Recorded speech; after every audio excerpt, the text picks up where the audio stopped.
Jadi kalau bunda lagi punya kesulitan, lagi dalam kegelisahan, langsung mikir 5 ini, pasti akan tenang. Dan insya Allah kita mendapatkan kebaikan juga. Ya. Bismillahirrahmanirrahim. Assalamualaikum warahmatullahi wabarakatuh.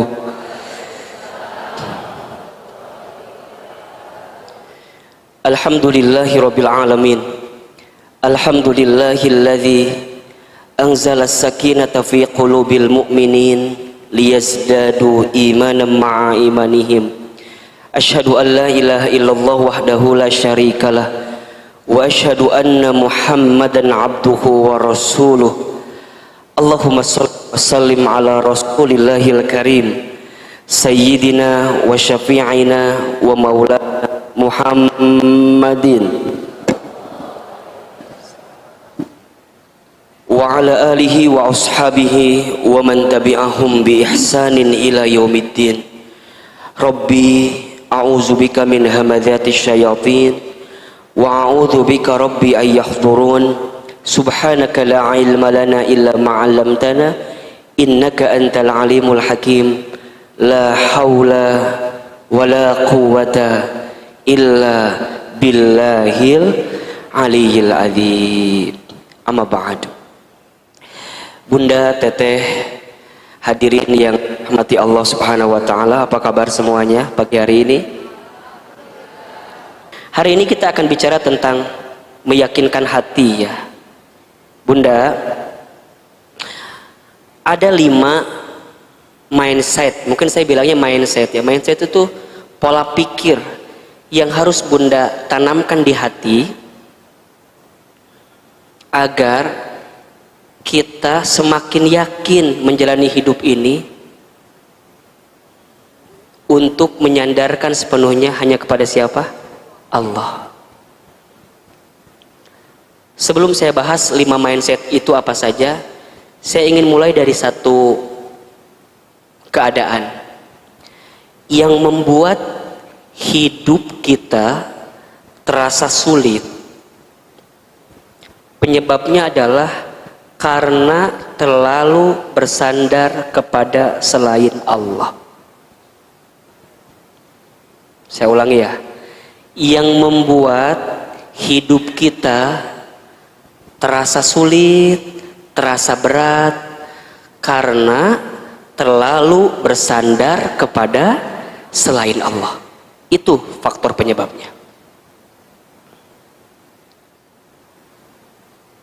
Seorang istri ketika terlalu bersandar kepada suami, maka siap-siap dia akan mendapatkan kekecewaan dalam hidupnya. Ketika kapan?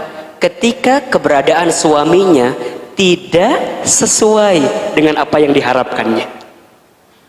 Kecewa nggak kira-kira? Kecewa. Kalau sudah kecewa, merasa berat nggak? Merasa berat. Orang tua punya anak.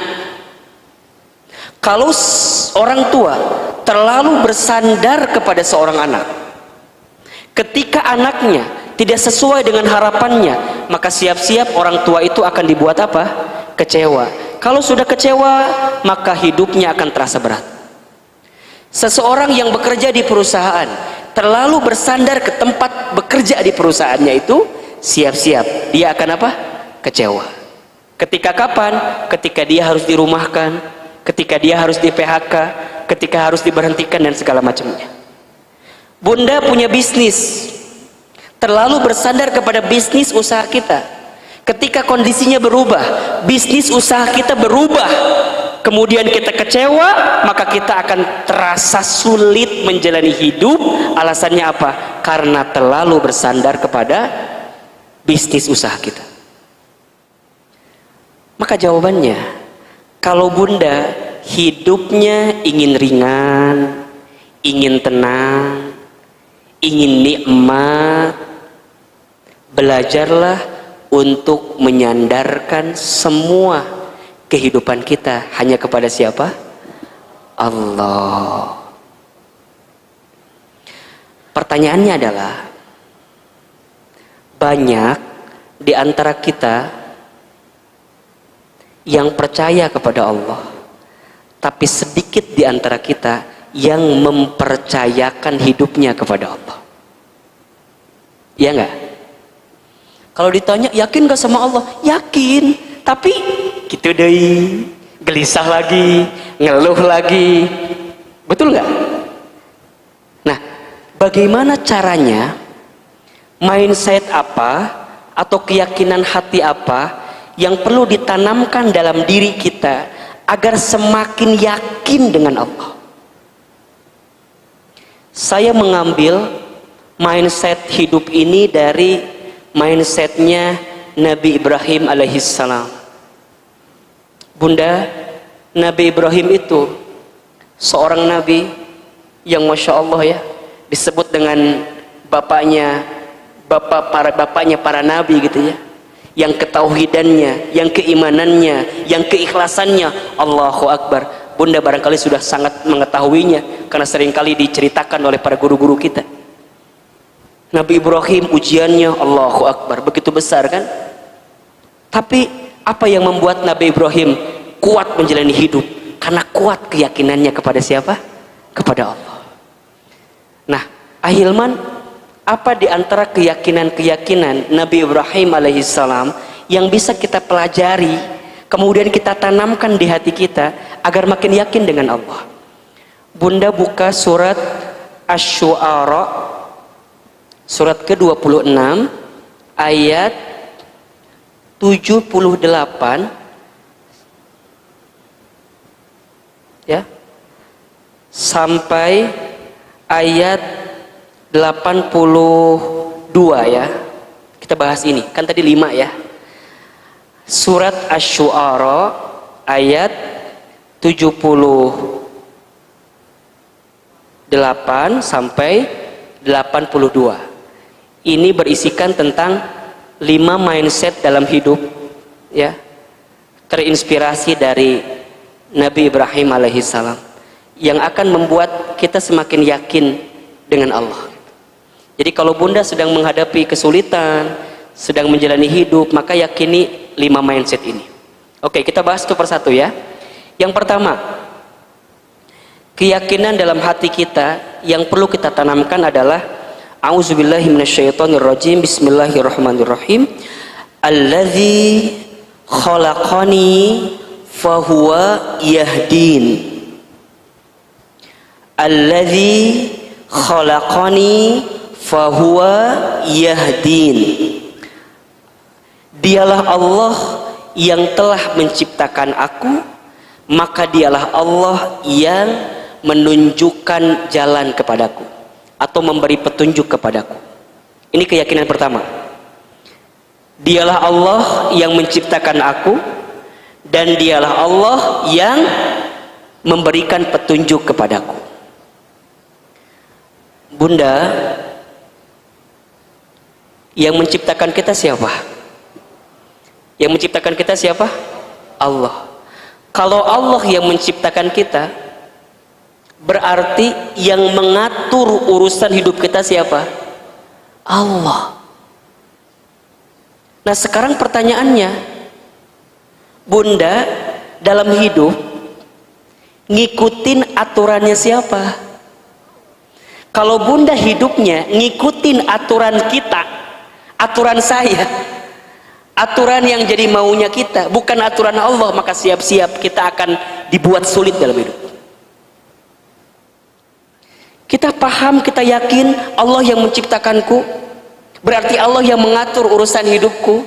Berarti kalau kita ingin hidupnya benar, ingin hidupnya baik, ikuti aturan yang mengatur hidup kita, yaitu Allah. Allah menciptakan aku, nggak mungkin Allah menelantarkanku, nggak mungkin Allah meninggalkanku, nggak mungkin Allah menyesatkanku, nggak mungkin Allah menjauhiku. Selama aku ngikutin maunya Allah, pasti Allah nunjukin jalan terbaik untuk aku. Ketemu rumusnya nggak? Kalau Bunda yakin yang menciptakan kita adalah Allah, maka Bunda pun juga harus yakin yang ngatur urusan hidup kita siapa? Allah. Kalau bunda yakin yang ngatur urusan hidup kita adalah Allah, maka bunda akan serahkan sepenuhnya kepada siapa? Allah. Bunda, coba tengok bagaimana kisahnya Nabi Ibrahim alaihissalam. Ketika Nabi Ibrahim alaihissalam menikah dengan Hajar, kemudian punya seorang anak bernama Ismail, oleh Allah diperintahkan untuk dibawa ke sebuah tempat, ya, biwadin ghairi di jara'in, tempatnya tempat yang tandus, bahkan tidak ada tumbuhan yang tumbuh di sana, tidak ada hewan yang tinggal di sana, tidak ada manusia yang berkeliaran hidup di sana, tidak, dibawa ke tempat yang begitu jauh. Sampai kemudian udah sampai di lokasi itu, Nabi Ibrahim diperintahkan oleh Allah untuk meninggalkan Hajar bersama Ismail. Kebayang nggak keadaannya? Dari satu tempat dibawa ke tempat yang begitu rumit, luar biasa. Dibawa, udah sampai di lokasi disuruh apa? Meninggalkan. Hajar solehannya luar biasa. Ketika Ibrahim hendak meninggalkan Hajar, kemudian Hajar bertanya, wahai suamiku, hendak kemana engkau? Bukankah engkau baru aja mengantarkan aku bersama anakku di tempat ini? Ini tempat tandus luar biasa, ini nggak ada tumbuhan, ini nggak ada hewan, nggak ada manusia yang tinggal. Kemudian engkau pergi meninggalkanku. Apa jawaban Ibrahim? Hadza min amrillah, ini perintah Allah. Apa jawaban Hajar?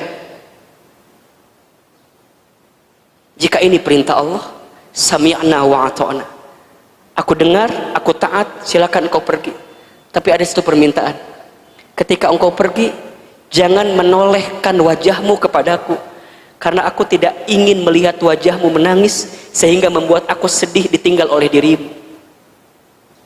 Allahu Akbar. Ibrahim pergi, bunda.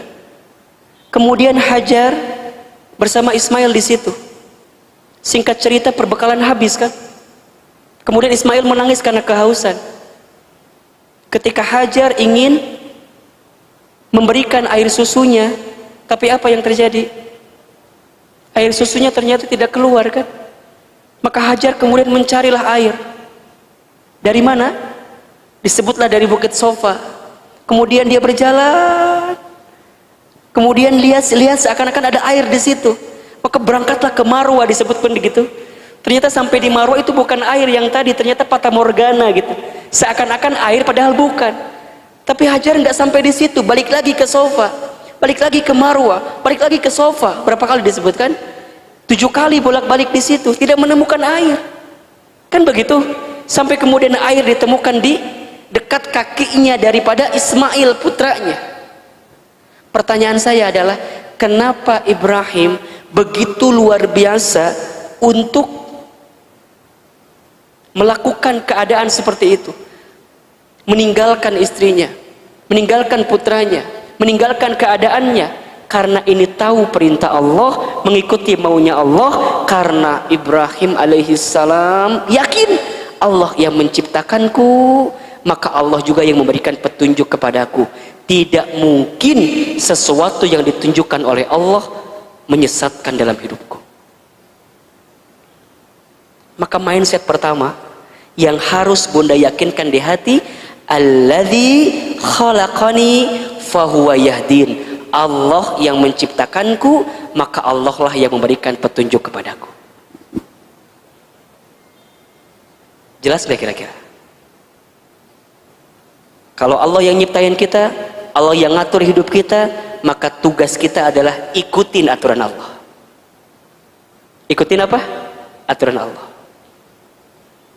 Gampangnya beginilah, mungkin analogi sederhananya, bunda main bola, yang jadi penengah apa? Wasit. Yang jadi penengah wasit nih, yang mengatur pertandingan wasit. Kalau masing-masing yang main bola itu, mohon maaf bunda, punya aturan masing-masing, kacau nggak kira-kira? Kacau. Contoh misalnya, yang tim A menyebutkan asal gol pakai tangan juga nggak masalah, tapi yang B ngikutin aturan yang biasa, harus pakai kaki dan nggak boleh pakai tangan, handsball itu namanya. Dua-duanya nggak sepakat, beda aturannya, berantem nggak kira-kira? Berantem. Saya tanya, 10-0 yang menang yang mana? Kita akan bilang yang 10 yang menang, belum tentu. Karena barangkali yang tim selanjutnya dia nggak menyebut menang karena yang tim A tadi, yang tim B bilang nggak menang, kalah karena tim A masukinnya pakai tangan semua. Diambil bolanya dimasukin semua pakai tangan. 10-0, iya, skornya 10, tapi cara ngegolinnya beda dengan apa yang diinginkan, sesuai dengan aturan. Beda nggak kira-kira? Beda. Gak sah. Sama kayak kita hidup. Kalau kita hidup nggak ngikutin aturan Allah, maka sehebat apapun kita, pasti kita nggak akan dibuat bahagia menjalani kehidupan. Maka yang pertama, kalau bunda sedang menjalani hidup, alladzi khalaqani fahuwa yahdin, dialah Allah yang menciptakanku, begitupun juga Allah yang menunjukkan jalan kepadaku. Yang kedua, mindsetnya adalah walladzi huwa yut'imuni wa yasqain, dialah Allah yang memberi makan dan minum kepadaku. Nih kata Nabi Ibrahim alaihissalam, dialah Allah yang memberi makan dan memberi minum kepadaku. Maknanya apa? Ini lebih kepada pola pikir kita tentang rezeki dalam kehidupan kita. Bunda, rezeki itu sudah dijamin oleh Allah. Selama kita hidup dan kita bergerak dalam hidup itu, maka Allah sudah menjamin rezeki kita. Begitu banyak di antara kita yang seringkali gelisah dengan rezeki. Betul apa enggak? Padahal perhatikan ayat ini, walladzi huwa yut'imuni wa yasqin, dialah Allah yang memberikan makan kepadaku dan dialah Allah yang memberikan minum kepadaku. Bunda, jangan pernah khawatir tentang rezeki, karena rezeki sudah tertakar, tak mungkin tertukar. Yang perlu kita khawatirkan adalah rezeki kita ini berkah atau tidak, itu yang penting. Saya ulangi ya, jangan pernah khawatir tentang rezeki. Jumlahnya, banyaknya, kadarnya, takarannya sudah yang ngatur. Siapa? Allah. Tugas kita apa? Ikhtiar yang terbaik. Termasuk ikhtiar terbaik itu hanya fokus dengan yang berkah, yang halal, yang baik, rezeki dalam kehidupan.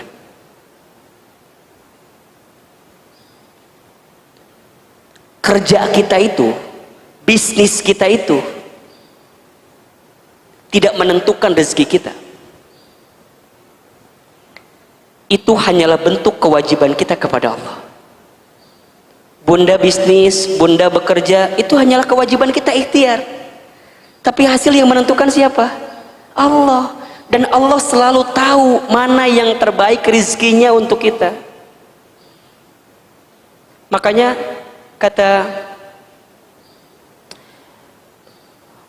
Sayyidina Umar bin Khattab radhiyallahu anhu kan pernah mengatakan bahwa aku tidak pernah risau,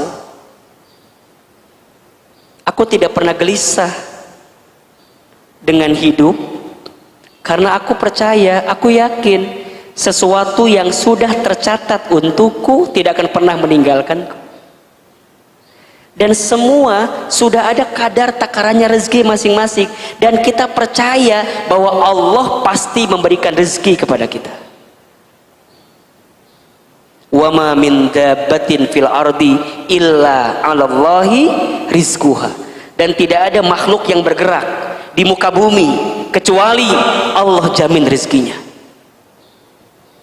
Kalau bunda nggak yakin ini di hati, gelisah pasti. Gelisah nggak?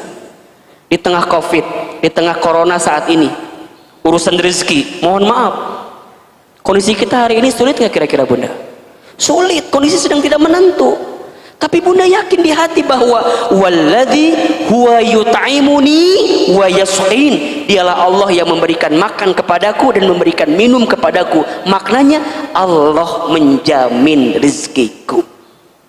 Tugas kita, ayah, ya, para suami, para bapak, pasangan kita, ayah, kita ikhtiar aja yang maksimal. Allah yang menjamin rezekinya. Makanya saat bunda keluar rumah, Apa kalimat yang Bunda sering kali baca doanya? Bismillahi tawakkaltu 'alallah la haula wala quwata illa billah. Dengan menyebut nama Allah, tawakkal 'alallah, tawakkaltu 'alallah, aku menyerahkan kepadamu ya Allah. Gitu. Maka mindset kedua yang perlu Bunda yakinkan di hati adalah dialah Allah yang menjamin urusan rezeki kita.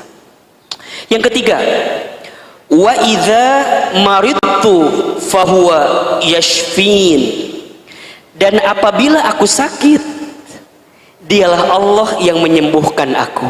Masya Allah. Jadi yang pertama tadi urusan apa?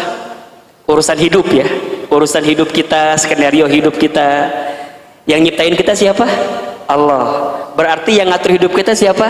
Allah. Berarti kalau kita mau hidupnya baik, mau hidupnya benar, ikutin aturan siapa? Allah. Yang kedua urusan apa? Rezeki, ya, urusan rezeki. Yang ketiga, wa idza maridtu fahuwa yashfin, dan apabila aku sakit dialah Allah yang menyembuhkan aku. Ini berarti tentang sesuatu yang menyakitkan dalam hidup kita. Tubuh ada sakitnya, fisik. Tapi selain fisik, ada nggak yang suka bikin sakit? Ada. Sakit hati, ya nggak? Terluka, terhianati, betul kan? Ada yang mitnah kita, ada yang ngehina kita, ada yang ngomongin kita, ada yang nyakitin kita. Sakit nggak kira-kira Bunda? Sakit. Apa kata Nabi Ibrahim? Fahuwa yashfin, dialah Allah yang menyembuhkan rasa sakit dalam hidupku. Fahuwa yashfin, Allah yang menyembuhkan kita. Maka jangan pernah berhenti meminta kepada Allah. Jelas? Karena Allah yang mampu menyembuhkan kita. Begitupun juga mohon maaf, kalau ada di antara kita yang hari ini sedang sakit hati, ada yang sedang terluka perasaannya, ada yang merasa, Ustadz sakit banget, ada yang ngomongin saya di belakang. Iya, kalau di depan namanya bukan ngomongin. Sakit Ustadz, gimana caranya? Fahuwa yashfin, balikin ke siapa? Allah. Bunda, Ustadz, Bunda teh udah bilang A sampai Z ke suami, tapi suami teh meninggal berubah-berubah. Kumahanya Ustadz? Fahuwa yashfin, Allah yang menyembuhkan rasa luka di hati kita. Jelas? Jadi kalau sekarang kita terluka, terhianati, tersakiti, siapa yang bisa menyembuhkan luka hati itu? Allah. Fahuwa yashfin. Maka dia tidak akan sibuk gitu loh dengan kesulitan yang dihadapinya, karena pada akhirnya hanya dikembalikan kepada Allah. Inna lillahi wa inna ilaihi rajiun. Bunda nangis boleh, Bunda lagi sakit nih, kemudian nangis boleh, tapi yang nggak boleh berlebihan nangisnya. Nggak jempe, nangis we terus. Udah, kalau butuh sehari nangis mangga, 2 hari nangis mangga, 3 hari nangis mangga, tapi sepanjang hidup nangis we terus. Atau Bunda, sayang air mata kita dihabiskan untuk menangisi sesuatu yang tak perlu kita tangisi berlebihan. Udah. Tapi kan Ustadz, kumahanya aku teh kalau ingat suami suka nangis lagi. Terus Bunda maunya kumaha? Gitu we. Naon kan liur. Kan ada yang curhat, yang ngomong sama saya, udah cerita kemana-mana. Saya bilang cuman gini aja, ya udah, Bunda maunya gimana? Oh gitulah pokoknya mah.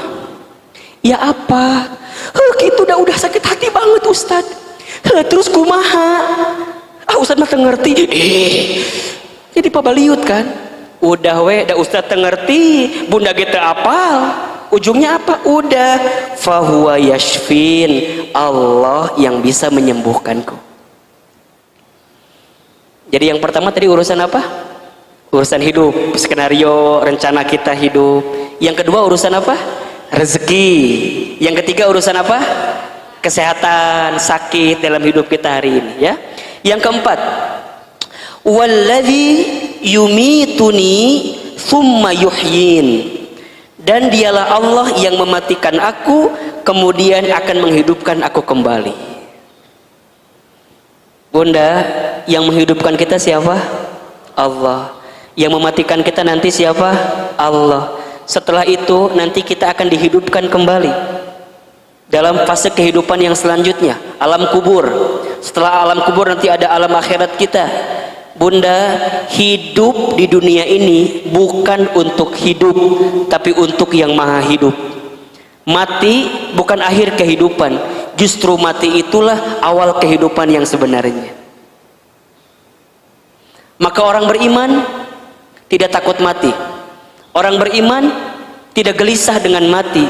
Justru orang beriman menjadikan setiap waktunya persiapan-persiapan terbaik untuk mempersiapkan bekal terbaik menuju kematiannya.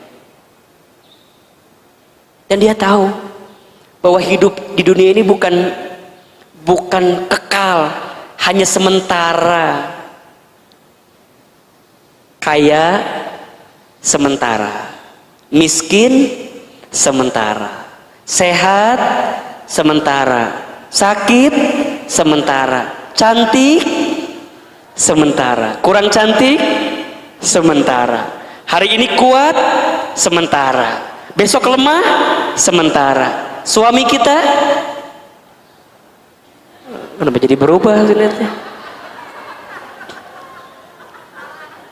Keluarga kita sementara, Bunda, sementara. Makanya jangan cinta berlebihan, jangan benci berlebihan, karena semua hanya sementara. Kullu man 'alaiha fan, setiap manusia yang hidup di dunia apapun yang menyertainya fana. Bunda, hari ini jag-jag waringkas sehat sementara, jangan sombong. Bunda, kita yang hari ini sedang terluka, terhianati, tersakiti, jangan putus asa, sementara, biasa aja. Bunda, kalau paham nih konsep ini, memandang sesuatu biasa aja. Ada orang yang dikayakan dalam hartanya, biasa aja. Allah cuma nitipin harta aja sama dia. Nggak akan, ya Allah, sementara. Bunda, adik kakak kan nggak sama semua ya. Ada kakak, mungkin kakak kita lebih rezekinya, adik kita lebih rezekinya. Bunda nggak akan iri, nggak akan sirik sama adik kita, kakak kita, karena semua hanya sementara. Jadi nggak akan silau dengan kehidupan dunia ini, karena kehidupan dunia ini hanyalah sementara. Pada akhirnya kita semua akan mati. Kan begitu. Orang kaya, orang miskin, raja-raja, rakyat biasa, yang di belakang,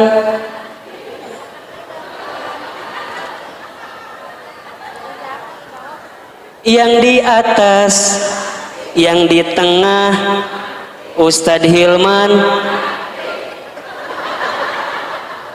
wafat, ulah mati teuing atuh, wafat ya Robana ya Karim, wafat. Kita pasti akan mati, Bunda. Apa yang mau kita sombongin sih sekarang? Makanya saya tuh, wallahu alam ya, Bunda merasakan hal yang sama atau enggak, Bunda? Belakangan ini waktu dengan kematian tuh terasa makin dekat gitu. Ya enggak kira-kira? Kayaknya dulu tuh ya kalau bicara corona, covid itu kan kayaknya jauh banget gitu ya.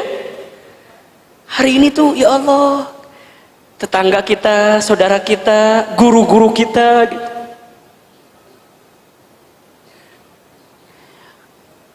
Kadang ya, yang membuat saya itu sering mudah menangis, yang sedih itu kita tuh sadar ya Bunda, belum banyak bekal gitu untuk pulang gitu. Iya nggak kira-kira? Waktu Allahu yarham al-maghfurlah Syekh Ali wafat, itu kan saya lagi ngisi kajian di Masjid Az-Zikra gitu ya. Ada yang hadir waktu itu? Lagi ngisi, tiba-tiba dapat kabar beliau wafat gitu. Saya langsung tidak bisa berkata apa-apa gitu pun. Langsung diam, langsung kita tutup dengan doa, selesai gitu. Kalau orang yang sudah banyak amalnya gitu ya, bekal kebaikannya banyak, tentu kematian itu adalah sesuatu yang dirindukan gitu.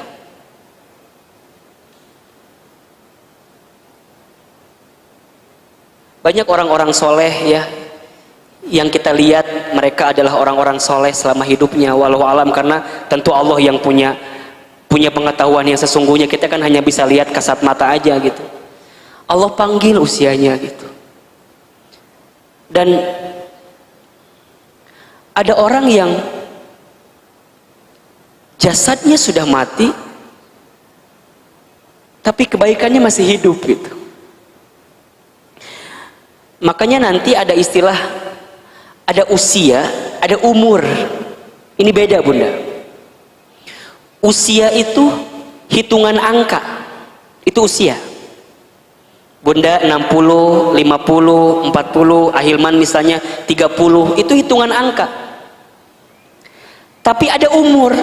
Umur itu hitungan kesadaran, termasuk hitungan kebaikan. Boleh jadi usianya pendek tapi umurnya panjang. Boleh jadi usianya pendek tapi umurnya panjang. Maksudnya apa? Orangnya sudah wafat tapi kebaikannya masih kekal. Syekh Ali wafat di usia 44 tahun, tapi umurnya boleh jadi lebih panjang daripada usianya 44 tahun. Betul apa enggak? Sampai hari ini kita masih dengar tilawah Qur'annya. Sampai hari ini kita masih dengar potongan-potongan video dari beliau. Almarhum Gurunda Morobina Kiai Haji Muhammad Arifin Ilham, usianya sudah wafat tapi umurnya masih panjang, zikronya masih ada, penerusnya masih ada, zikirnya masih bisa kita lantunkan, doa-doanya masih kita bisa bacakan terus, umurnya masih panjang, usianya pendek. Pertanyaannya adalah, kita hari ini masih diberikan usia, betul apa enggak? Namun setelah usia kita wafat, kira-kira umur kita panjang apa enggak?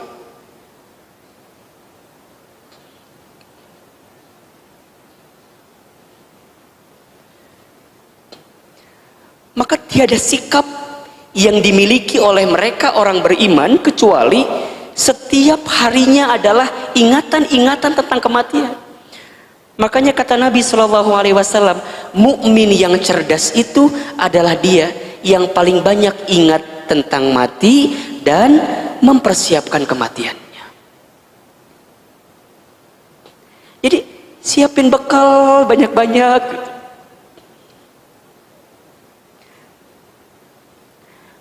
Infak, sodako, baca Quran, berbuat baik sama orang lain, ikut taklim, tidak mau menyakiti orang, karena kita tahu bahwa hidup ini bukan di sini sebenarnya, tapi nanti di sana. Gitu. Ahilman, mungkin saya pinter nyampein sesuatu gitu ya, menceramahi sesuatu. Kadang saya takut, ya Allah, kira-kira yang saya sampaikan udah saya amalkan atau belum? Takut.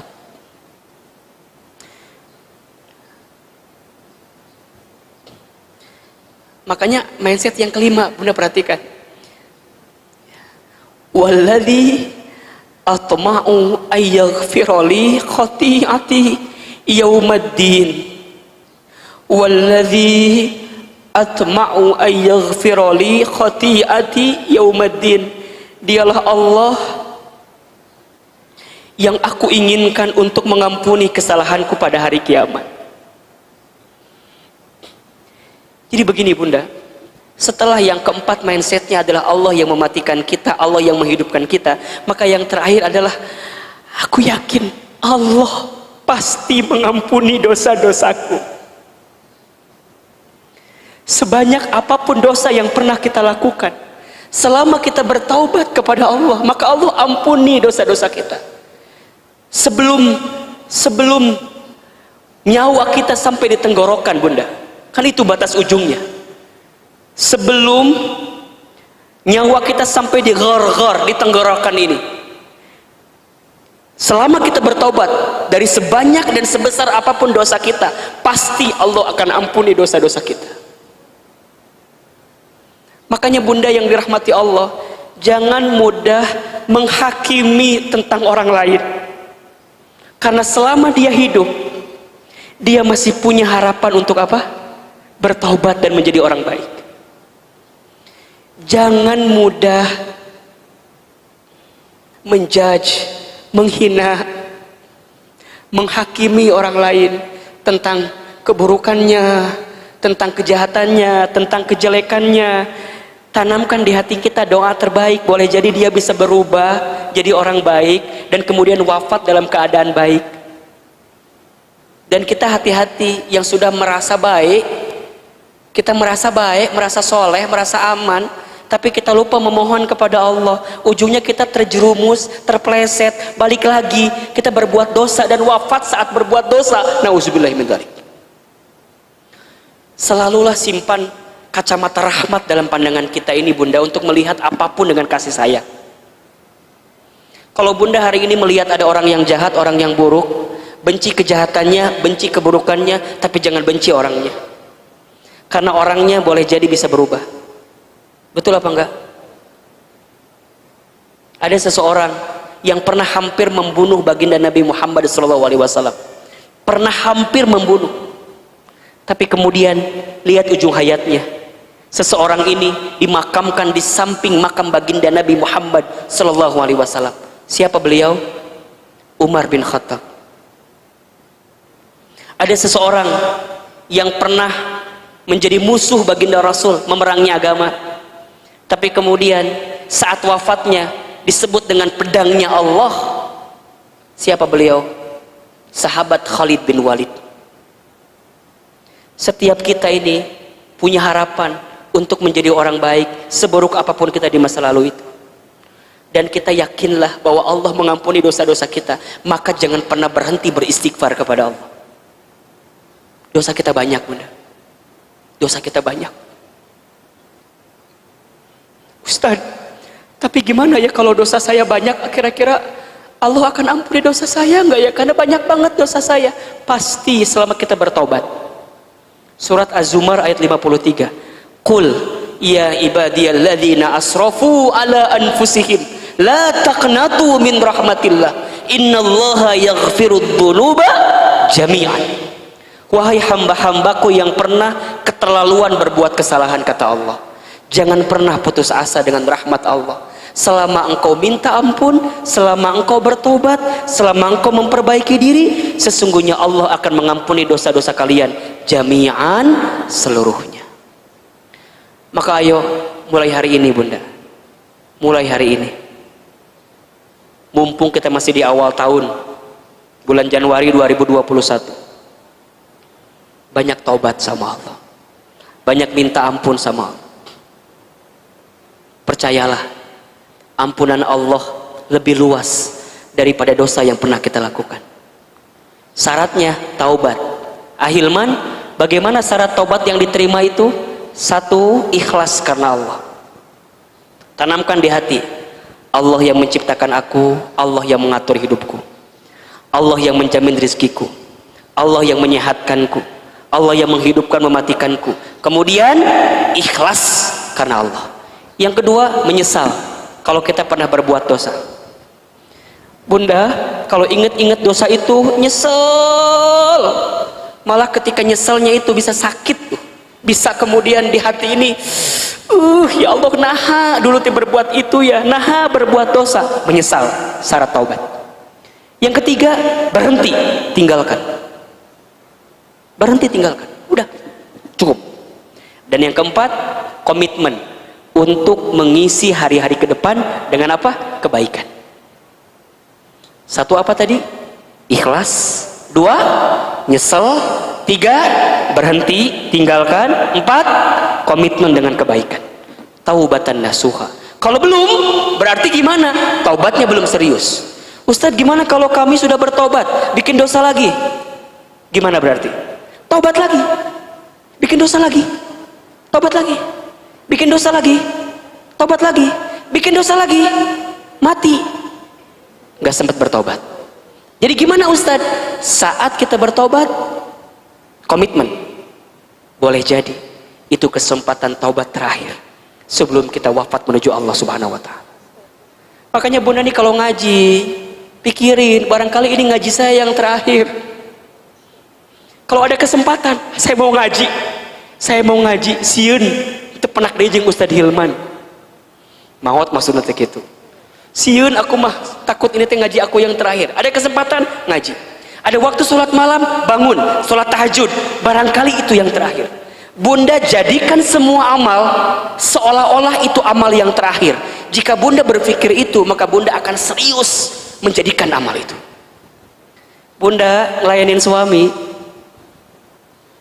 seolah-olah ini yang terakhir. Bun, bikin kopi. Iyon sorangan, capek aku juga. Jangan, boleh jadi ini kesempatan terakhir. Bunda ambil kopi, ambil gula, campur sianida, kasih maut ya suami. Maut atau suami nak itu. Jangan, terakhir kali suami minta ini, berikan yang terbaik. Anak minta ini, berikan yang terbaik. Boleh jadi itu yang terakhir. Maka kalau sudah begini, hidup ini ada rasa harap, ada rasa takut kan. Ada roja, ada khauf. Roja, kita berharap dengan surganya Allah. Khauf, kita takut dengan nerakanya. Dalam harap ada takut, dalam takut ada harap.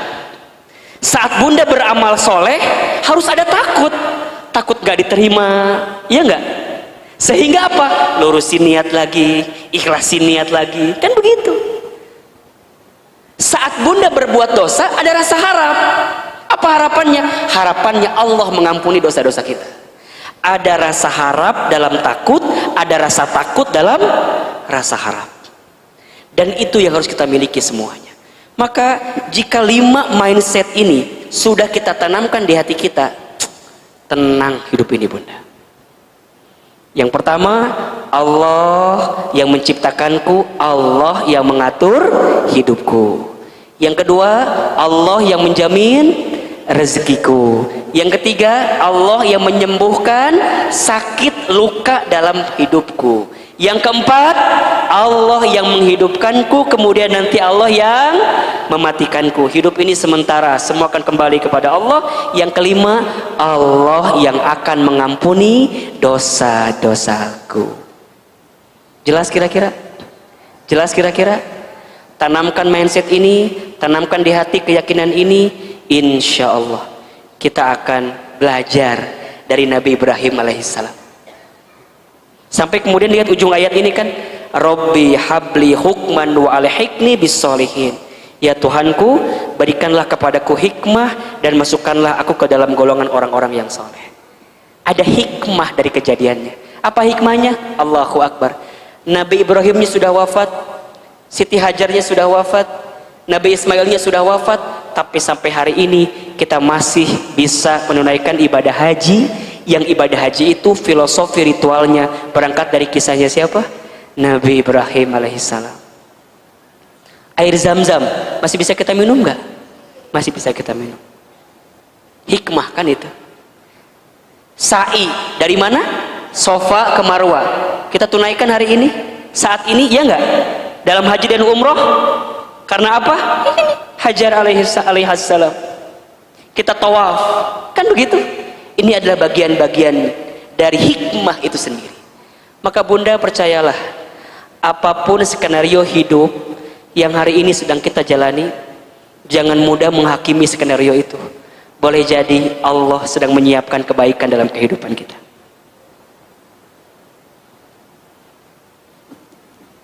Bunda punya anak, Mungkin anak bunda belum sesuai dengan kemauan bunda, jangan pernah berhenti untuk mendoakannya.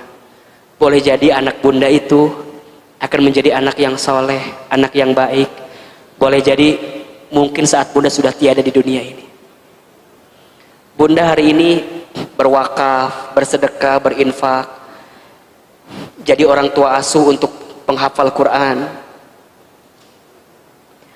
Mungkin bundanya sudah nggak ada, tapi boleh jadi si anak yang tadi kita berikan beasiswa untuk menghafal Quran itu, mereka jadi penghafal Quran, kelak mereka menjadi imam di suatu masjid, bacaannya dibacakan Allahu Akbar, maka setiap ayat yang dibacakan oleh si anak itu, dan dulu dia pernah sekolah karena harta yang kita berikan kepada anak itu, pahalanya sampai kepada kita. Itulah yang dinamakan dengan apa? Amal soleh jariyah. Amal jariyah. Begitupun juga dengan dosa. Ada amal soleh jariyah, juga ada amal salah jariyah. Ada dosa jariyah. Dosa yang kita lakukan dalam hidup, saat kita wafat dosanya masih mengalir. Gimana Ustadz? Kok bisa? Iya, sangat bisa. Jadi gimana? Minta ampun cepat-cepat sama siapa? Allah. Bunda hati-hati, apalagi perempuan, menjaga kehormatan perempuan. Apa yang bunda tampilkan di sosial media, jika itu bukan sesuatu yang baik, khawatir jadi dosa jariah nantinya. Kalau masih bisa dihapus, hapus. Tapi Ustadz, udah dihapus tapi saya ada lagi, muncul lagi. Udah, la yukallifullahu nafsan illa usaha. Ya, kita semaksimal mungkin berusaha. Kalau ada orang yang pernah kita sakiti, temui, minta maaf. Jangan gengsi bunda. Ustadz, gengsi atuh minta maaf sama dia, naon? Mau dia yang salah, aku yang minta maaf. Minta maaf. Karena balasan-balasan kebaikan itu pasti akan kita dapatkan kalau kita berbuat baik. Ya, mudah-mudahan 5 mindset ini bisa meyakinkan hati kita semua. Ya, jadi kalau bunda lagi punya kesulitan, lagi dalam kegelisahan, langsung mikir 5 ini, pasti akan tenang. Dan insya Allah kita mendapatkan kebaikan juga. Ya, bunda yang dirahmati Allah, mari sama-sama kita angkat kedua telapak tangan kita. Kita berdoa kepada Allah Subhanahu wa Ta'ala. Mudah-mudahan doa-doa kita di pagi ini dikabulkan oleh Allah Subhanahu wa Ta'ala. Istighfar 3 kali. Astaghfirullahaladzim, Astaghfirullahaladzim, Astaghfirullahaladzim. Angkat kedua telapak tangan kita.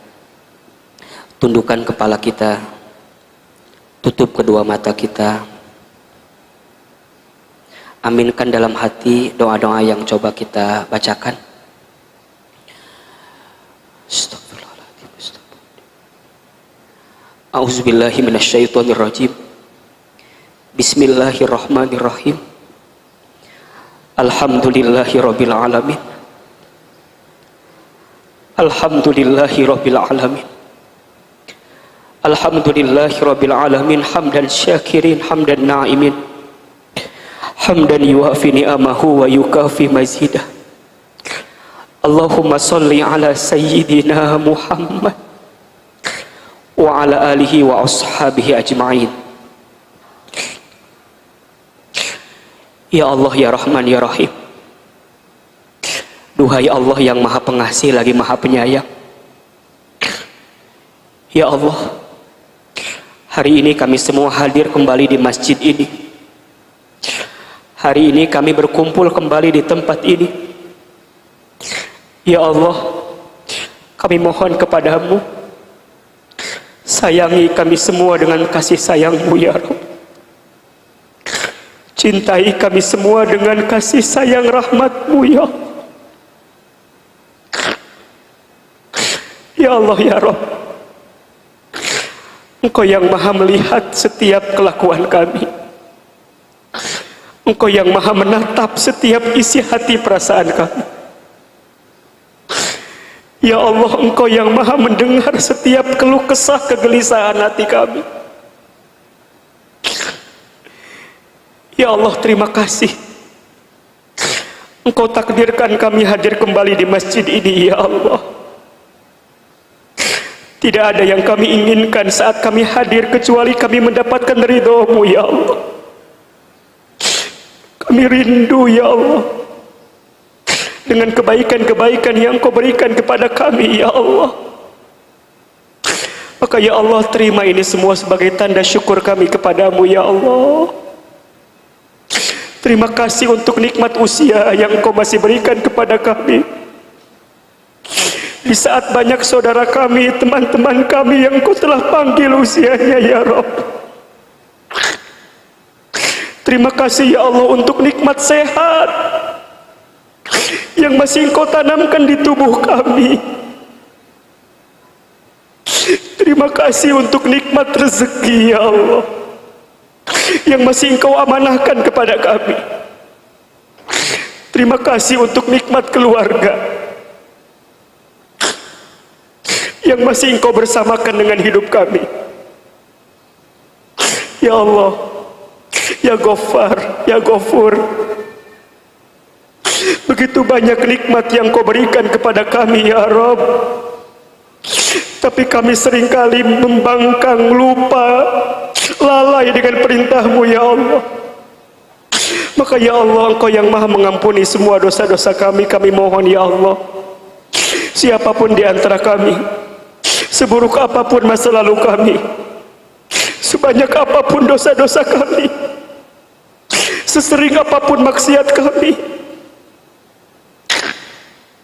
Allah, kami mohon kepadamu ya Allah, jangan keluarkan kami dari masjid ini kecuali Engkau ampuni semua dosa-dosa kami, ya Allah. Ampuni dosa-dosa kami, ya Allah. Banyak dosa, ya Allah.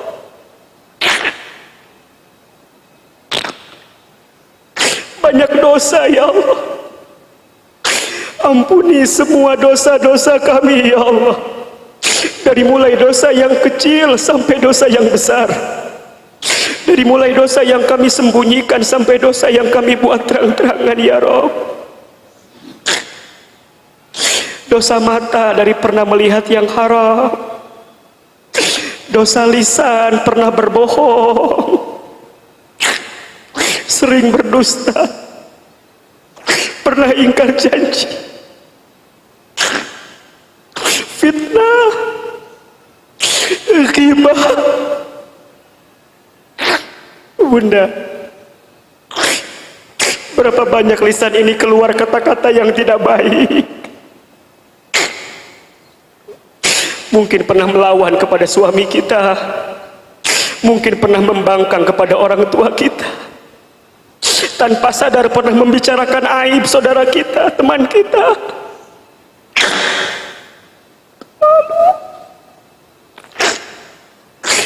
Ya Allah, ampuni tangan kami ini, ya Allah. Mungkin di antara kami tangannya ada yang pernah bersentuhan dengan yang haram.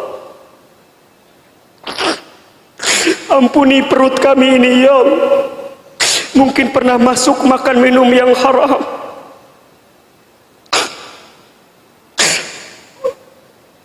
Ampuni dosa kemaluan kami, ya Rabb. Mungkin di antara kami ada yang pernah berzina. Ampuni dosa kaki kami, ya Allah. Mungkin di antara kami ada yang pernah melangkah ke tempat maksiat. Ya Rabb, sepandai-pandai apapun kami menyembunyikan yang Kau tahu, ya Rabb.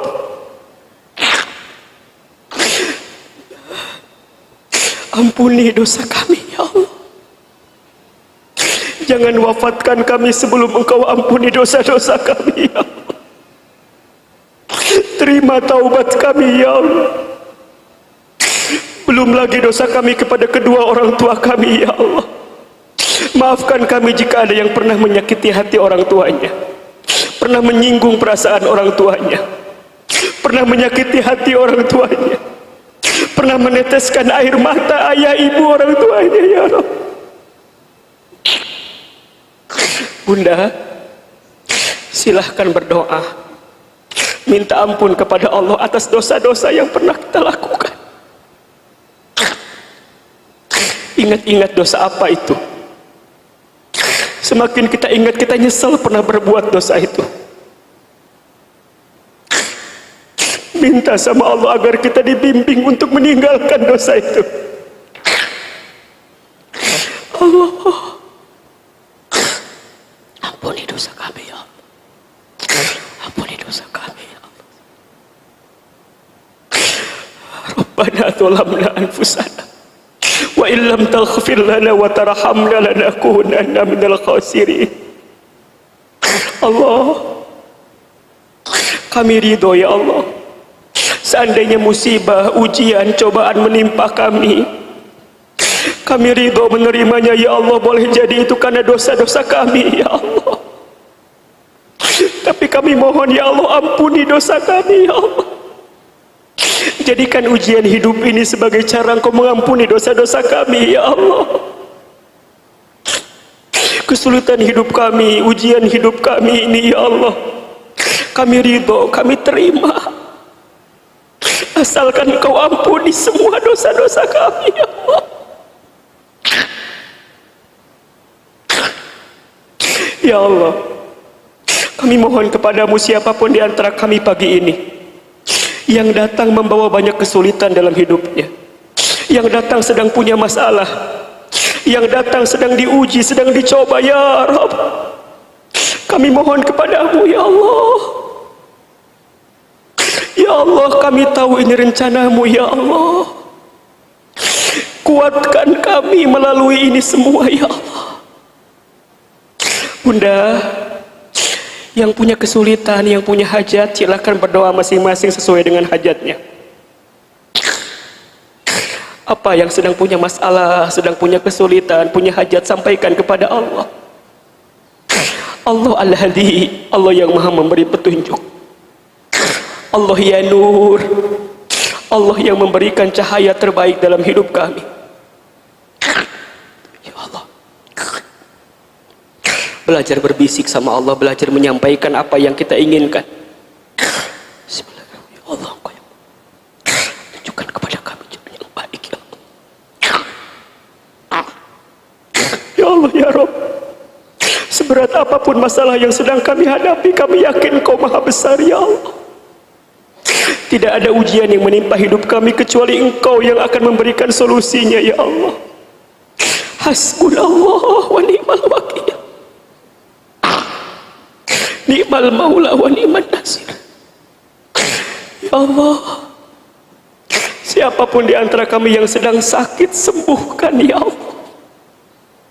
Siapapun di antara kami yang sedang sempit, lapangkan ya Allah. Siapapun di antara kami yang hidupnya sedang sulit, mudahkan ya Allah. Siapapun di antara kami yang sedang bertengkar, sedang bermusuhan, damaikan ya Allah, akurkan ya Allah. Siapapun di antara kami yang rumah tangganya, keluarganya sedang punya masalah, tunjukkan jalan keluar terbaik untuk masalah rumah tangga yang sedang kami hadapi ya Rabb.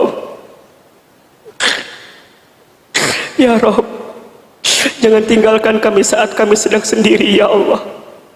Jangan tinggalkan kami saat kami sedang sulit ya Allah. Hanya Engkau penolong kami, hanya Engkau tempat bersandar untuk kami ya Allah. Kami mohon kepadamu, sehatkan kami semua, jaga kami semua, lindungi kami semua ya Allah. Bismillahilladzi la yadhurru ma'asmihi syai'un fil ardi wala fis sama wa huwas samiul alim. Ya Allah, jaga kami dari semua yang membahayakan bagi hidup kami ya Allah.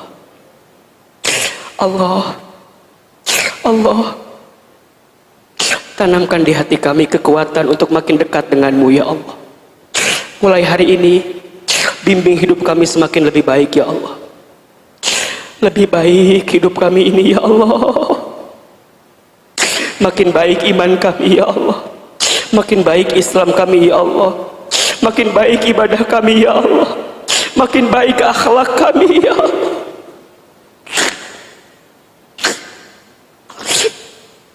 Kuatkan kami untuk tidak berbuat dosa maksiat lagi ya Allah. Enggak sombong, iri, takabur, ujub, dengki, enggak ya Allah. Bimbing kami untuk makin baik ya Allah, sampai kemudian Engkau panggil kami dalam usia wafat kami nanti ya Rabb. Kami semua pasti akan wafat ya Rabb. Kami mohon wafatkan kami semua nanti ya Allah dalam keadaan beriman. Wafatkan kami semua nanti ya Allah dalam keadaan Islam. Wafatkan kami semua ya Allah nanti dalam keadaan husnul khatimah. Allah ya Rabb, sebagaimana Engkau kumpulkan kami di dunia saat ini, kami mohon kepadamu kumpulkan kami semua nanti di surgamu ya Allah. Bunda, ingat wajah orang tua kita, sebutkan nama orang tua kita. Wajah semuanya, wajah rahasia. Sebutkan nama pasangan hidup kita. Sebutkan nama anak-anak keturunan kita.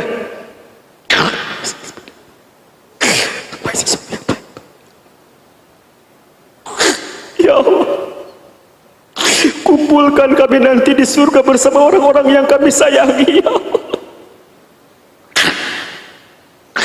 Allah Rahman, Allah Rahim. Kami mohon kepadamu ya Allah, kabulkan semua doa-doa kami ya Allah. Ijabah semua permintaan kami ya Allah. Terima semua amal kebaikan kami ya Allah. Berikan yang terbaik bagi hidup kami ya Allah. Rabbana taqabbal minna innaka antas samiul alim wa tub alaina innaka antat tawwabur rahim. Rabbana ighfir lana wa liwalidina warhamhum kama rabbawna shighara. Rabbana hab lana min azwajina wa dhurriyyatina qurrata a'yun waj'alna lil muttaqina imama. Rabbana atina fid dunya hasanah wa fil akhirati hasanah wa qina azabannar. Subhana rabbika rabbil izzati amma yasifun wassalamun alal mursalin walhamdulillahi rabbil alamin.